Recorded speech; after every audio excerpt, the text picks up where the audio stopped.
కన్న నీ తండ్రి చిత్తమును ఎరుగలేని గతిలో ఉన్నావు. కన్ను మిన్నులే కానకుండా ఇలా ప్రాకులాడుతుంటావు. సరదాల చలిమి కోరి వలయంలో చిక్కుతావు. ఘనమైన క్రీస్తు ప్రేమే సరిగా నువ్వు పోల్చుకోవు. అపవాదికి అతి సులభంగా దొరికిపోతావు. అపరాధిగా తుది మహాసభలో నిలబడతావు. గడు స్వల్పమీ జీవితం, తృణప్రాయమే యౌవనం. కనుమూయు కాలం ఒక రోజు ఉంది, మరి కాదేది శాశ్వతం. ఈ లోకమొక మాయని, ప్రభు ప్రేమయే స్థిరమని.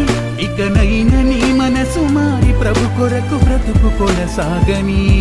నీవెక్కడున్నావని, నీ గమ్యమెటువైపని ప్రశ్న